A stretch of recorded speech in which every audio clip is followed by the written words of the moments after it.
Hey everyone, welcome to Judging for the Win. I'm Dave, and this is my daily ruling. Today's question comes to us straight out of the judge vault. Amy plays a Greasefang and says, go to combat. Nick then says that he wants to play a go for the throat against Greasefang.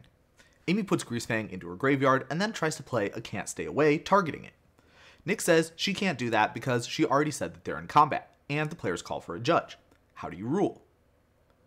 Okay, so before I get too into the answer, let's first go over a little bit of background on how turns are structured in Magic.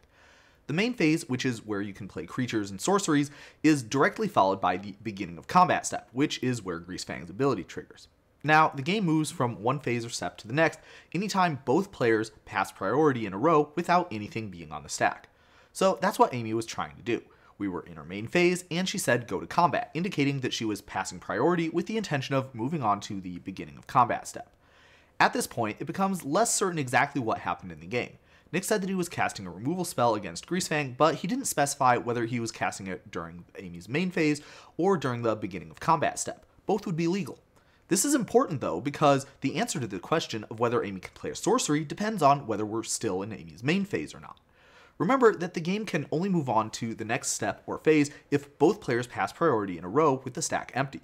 If Amy passes priority in her main phase, but then Nick plays a spell, then the game stays in the main phase, and both players will have the opportunity to cast additional spells while still in that phase. That means that if Nick played the go for the throat during Amy's main phase, then Amy would indeed be able to cast Can't Stay Away before progressing to combat just like she wants. So we need to know exactly when Nick took a game action, but he didn't say anything about exactly when that would be.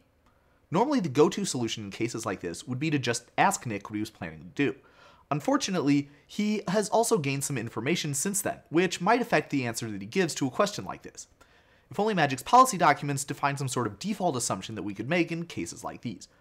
For those of you who saw my recent video on the combat shortcut, you should have a good idea of where this is going, because that's exactly what the combat shortcut, and in fact all of the standardly defined shortcuts, are for. So what does this shortcut say?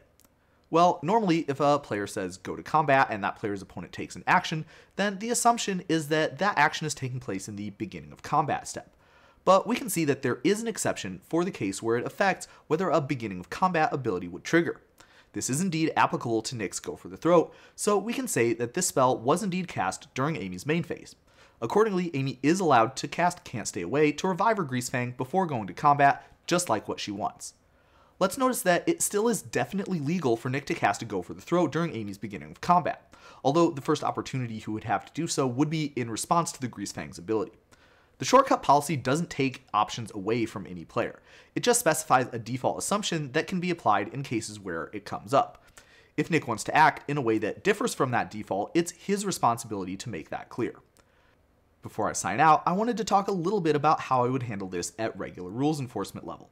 I've assumed throughout this video that we were talking about a competitive rules enforcement environment, and I think that the solution should be very similar in a regular rules enforcement environment too.